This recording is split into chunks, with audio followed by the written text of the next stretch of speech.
నేను మీ సింహాద్రి. ప్రస్తుతం మనతోటి కాంగ్రెస్ ఫైర్ బ్రాండ్ కల్వ సుజాత గారు అయితే ఉన్నారు. మేడం వెల్కమ్ చేద్దాం. మేడం నమస్తే. నమస్తే అమ్మా. ఎట్లా ఉన్నారు మేడం? సింహాద్రి అంటే పేరు బాగుంది. Thank you madam, thank you so much. ఎట్లా ఉన్నారు మేడం? బాగున్నాం, ఆల్మోస్ట్ హ్యాపీగా ఉన్నాం. మొత్తానికి అధికారంలోకి వచ్చిర్రు కదా, సంతోషంగానే ఉంటారు. మరి ప్రజాపాలన చేపట్టిరుగా మేడం, నిజంగా ఇది ప్రజాపాలనేనా లేకపోతే జస్ట్ ఏదో అంటే జస్ట్ అంటే గత పాలన చూసి అలా అనిపిస్తుందేమో మీకు? అంటే కేసీఆర్ గతంలో కాంగ్రెస్ పరిపాలన గుర్తు చేసుకోండి, కాంగ్రెస్ అంటే వాట్ ఈస్ వాట్ అని తెలుస్తుంది అంతే. గత పాలకులను చూసి అలవాటు అయిపోయినట్టుంది. గత పాలకుల అలవాటు పడింది కాబట్టి ఇంకా అది ఇంకా జిడ్డు పోలేదు, ఆ జిడ్డు పోలేదు ఇంకా. అందుకనే అన్ని ఎవరేం చెప్పినా కూడా అబద్ధాల్లాగే కనబడుతుంది. అబద్ధాలు విని విని విని అలవాటు అయిపోయింది కదా. అంటే ఇప్పుడు మీ కాంగ్రెస్ పార్టీ అన్ని నిజాలే చెప్తుందంటారా? నిజాలేంది చేసి చూపించింది, ఇంతవరకు సాధ్యమయ్యే పనులని చెప్పింది. అసాధ్యాన్ని సాధ్యం చేసి చూపించేదే కాంగ్రెస్. కానీ అబద్ధాలు మాట్లాడి ప్రజల్ని మోసం చేసే అలవాటు కాంగ్రెస్కి లేదు. మీరు అనుకుంటున్నా మీరు ఇప్పుడు చేపట్టిన ఈ ప్రజాపాలన నిజంగా సాధ్యమవుతుంది అంటారా మేడం? అంటే ఏమున్నది అందులో సాధ్యం కాక? అంటే ప్రతి ఒక్కరి పేద ప్రజలు ఎవరైనా ఉండని వాళ్ళకు ఉండే చిన్న చితక సమస్యలన్నీ మీరు ఒక ముఖ్యమంత్రి దాకా కూడా చేతిలోకి తీసుకొని వాటిని పరిశీలనిస్తే ఈ 3-4 కోట్ల జనాభా సమస్యలు ఎప్పుడు తీరుతాయి? ఎవరు చెప్పారు ప్రతి విషయాన్ని ముఖ్యమంత్రి పరిష్కరిస్తారని చెప్పలేదు కదా. గ్రామ సభలు పెట్టినాం నిన్న నుంచి, తెలిసేమో కదా.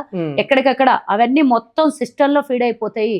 ఆ సమస్యల్ని గ్రామ స్థాయి నుంచి గ్రామ స్థాయి నాయకులు, ఆ తర్వాత మండల రెవెన్యూ శాఖ, అన్ని శాఖలు, కలెక్టర్ వరకు, ఎస్పీ, కలెక్టర్, ఎవరెవరు ఏ సమస్యల్ని పరిష్కరించాలో ఆ లెవెల్లో పరిష్కారం దీన్నంతా ప్రక్షాళన చేసి గ్రామ స్థాయిలో కంప్లైంట్లు తీసుకుంటోంది కూడా అందుకోసమే. వాళ్ళందరూ వచ్చి ప్రజా దర్బార్కి వచ్చి వాళ్ళు కంప్లైంట్లు ఇయ్యలేరు, ఇబ్బంది పడుతున్నారు. చాలా మంది ఊర్లలో నుంచి వచ్చి వాళ్ళు ఇబ్బంది పడుతారా, మీరు ఇబ్బంది పడుతారా ప్రజా దర్బార్లో? అట్లా అంటే ఇట్లా అంటారు, ఇట్లా అంటే అట్లా అంటారు. ఒక్కసారి మీరు మొదలు పెట్టిందే కదా. ఒక్క నిమిషం నేను చెప్తాను, దానికి మీరు క్లారిటీ ఇయ్యనియండి. మంగళవారం, శుక్రవారం 2 రోజులు కంప్లైంట్ తీసుకుంటామన్నాం.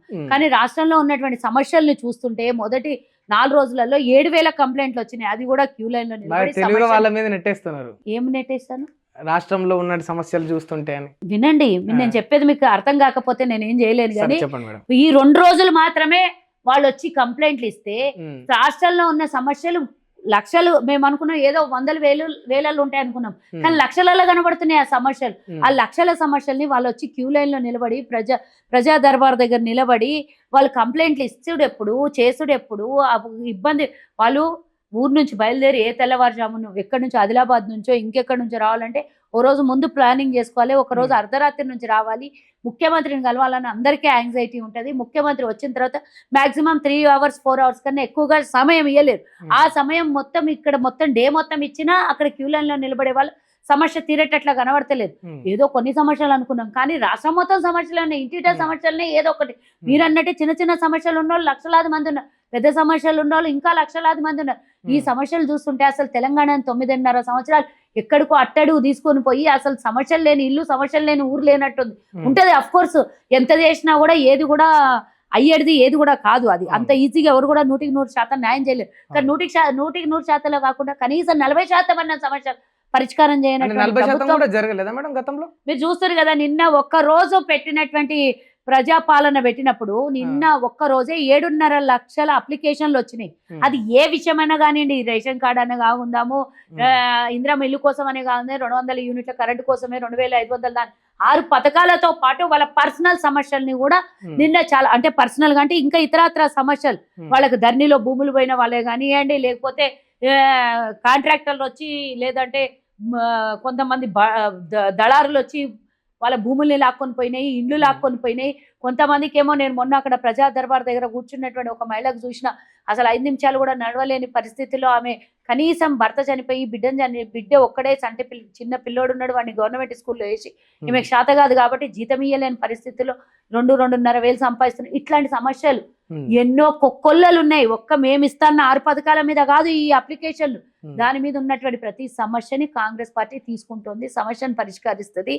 అన్ని ఇప్పుడు 6 గ్యారెంటీల కోసం అప్లికేషన్లు ఇచ్చినాం, దాంతో పాటు ఇచ్చే కంప్లైంట్లు కూడా తీసుకుంటున్నాం కదా. మేము అడిషనల్ గా వాళ్ళకి సమస్యలు ఉన్నా కూడా తీసుకుంటాం. ఇప్పుడు ఇన్ని లక్షల కంప్లైంట్లు మీరు తీసుకుంటున్నారు కదా మేడం, అంటే మీ పైన జనాలు ఎంతో నమ్ముతారు, ఎన్నో ఆశలు పెట్టుకుంటారు, ఇక వాళ్ళ కష్టాలన్నీ మీరు తీర్చేస్తారు అని. మరి అదన్నీ కాంగ్రెస్ పార్టీ బరాబర్ తీర్చాలి. ప్రభుత్వం అంటే ఏంది, కూర్చొని నెల జీతం కోసం ఎదురు చూసేటోళ్ళ?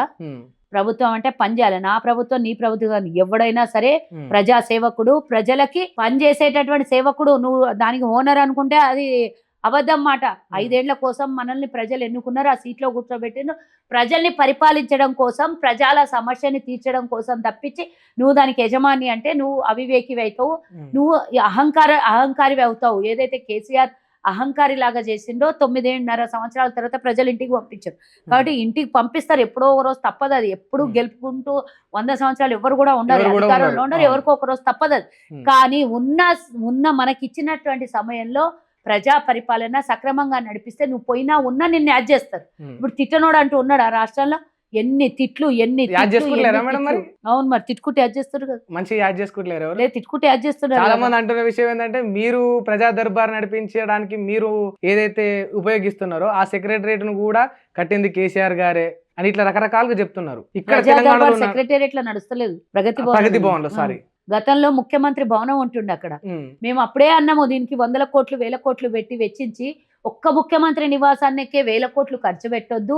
బుల్లెట్ ప్రూఫ్లు పెట్టిన గదులు, బుల్లెట్ ప్రూఫ్ పెట్టిన బాతులు కాదు, అదేదో పేద ప్రజలకు సేవ చేయడం కోసం మనల్ని కూర్చోబెట్టి, ఇందాకనే చెప్పిన మనం హోనర్లం కాదు సేవకులము అని గుర్తుంచుకుంటే చాలు. ఇంతకన్నా అంటే ఈ రోజు అది ప్రగతి భవన్ కట్టిస్తే అది ప్రగతి భవన్ గతంలో ఎన్నడన్నా ప్రజలకు ఉపయోగపడిందా? ఆ దరిదాపులకు కూడా సామాన్య ప్రజల్ని రానియలేదు. మంత్రులకు ఎమ్మెల్యేలకి దిక్కు లేదు, ఇక సామాన్య ప్రజలు ఏడుంటుండే.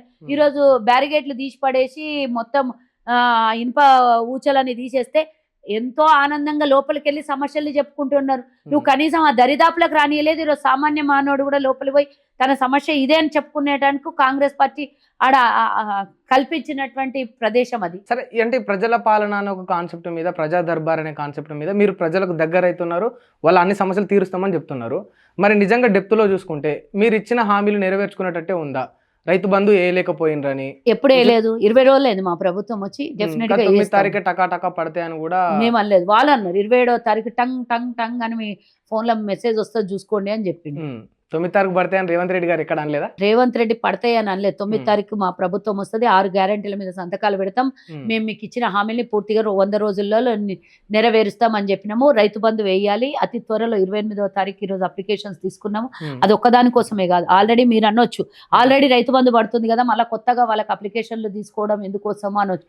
కానీ ఇది సమగ్ర సర్వే లాగా పూర్తిగా వివరాలు వస్తాయి. ఒక్కసారి రైతు బంధు ఒక్కదానికే కాదు, గ్యాసు, రైతు బంధు, రేపు పొద్దున్న 2500, 4000 పెన్షన్, దాంతో పాటు 2 లక్షల రుణమాఫీ, దాంతో పాటు ఎకరాకు 5000 పేద మధ్య తరగతులకు, ఇవన్నీ ఒక్క పేపర్ మీద వాళ్ళ డేటా వస్తుంది. కాబట్టి అన్ని సర్వేలు చేస్తున్నాము. రైతు బంధు పడుతుంది, డోంట్ వరీ. మరి కొందరు ఖాతాల్లో 18 రూపాయలు, 1 రూపాయి, 2 రూపాయలు టెస్టింగ్, అది ఎవరెవరి అకౌంట్లు ఉన్నాయి అనేది వెరిఫికేషన్ చేస్తున్నాను. వెరిఫికేషన్ కోసం లేకపోతే 1 రూపాయితో ఏమన్నా అవుతుందా? మరి చాలా మంది అమ్మో మా పని అయిపోయిందా, మాకు కాంగ్రెస్ వచ్చినాక 1 రూపాయి పడ్డది అని చెప్పేసి బాధ ఎల్లబుచ్చుకునే ప్రయత్నం చేస్తారు. వాళ్ళు ఎల్లబుచ్చుకుంటలేరు, వీళ్ళు పోయి వాళ్ళకు ఇబ్బంది పెట్టేసి వాళ్ళకు తిక్కమక్క చేసేసి వాళ్ళని కన్ఫ్యూజ్ చేస్తున్నారు అంతే. 1 రూపాయి వేస్తుందా ప్రభుత్వం? ఏమన్నా బీజేపీ పార్టీ చెప్పిన జన్ధన్ ఖాతా లాగా అనుకున్నారా? అట్లా కాదు. వేయకపోతే 5 ఏళ్ళు మేము ఉండాలి ఈడ, ప్రజల మధ్యలో ప్రజలకు సేవ చేసుకుంటూ ఉండాలన్నాడు. మరి అవివేకి లాగా కాంగ్రెస్ ప్రభుత్వం గతంలో ఎన్నడూ చేయలేదు. మేము ఇచ్చినటువంటివే దాన్ని ఇంప్లిమెంట్ చేసిండు. మేము ఇస్తామన్న రుణమాఫీని లాస్ట్ మూమెంట్లో ఎలక్షన్ల ముందు కొంతమందికి వేసిండు, కొంతమందికి వెళ్ళి.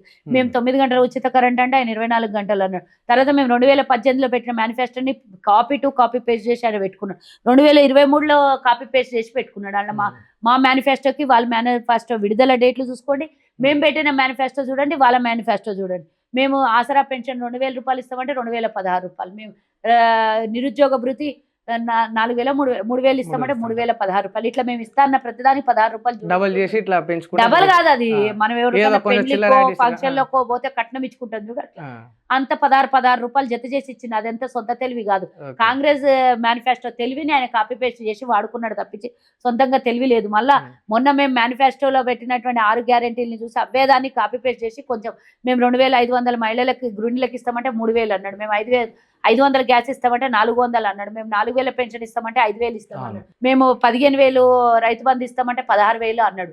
ఇక 2000 లక్షల రుణమాఫీ సరే అది ఈయనకిలే సత్యానికిలే మళ్ళీ చెప్తే కొడతారు పబ్లిక్ అని. మీరు ఇస్తారా మేడం ఈ రుణమాఫీ? 6 గ్యారెంటీలు అంటే ఎవరు హామీ ఇయ్యని విధంగా రేవంత్ రెడ్డి గారు ఇచ్చిన హామీ ఏంటంటే ఎవరైనా మీరు బ్యాంకులో నుండి లోన్ తెచ్చుకోకపోతే ఇప్పుడు పోయి తెచ్చుకోండి మీరు మేమే తీర్చేస్తాం. ఇస్తామని అన్నారు కదా, నిజంగా తీరుస్తారా? తెరుస్తాం. లేకపోతే ఒక ముఖ్యమంత్రి ఆ స్థాయిలో కూర్చొని, ముఖ్యమంత్రి స్థాయిలో కూర్చొని ఆషామాష ఏమన్నా కేసీఆర్ అనుకుంటారా అబద్ధాలు మాట్లాడి తప్పించుకొని తిరగడానికి? అది కాంగ్రెస్ ఇంటా వంట లేని పని.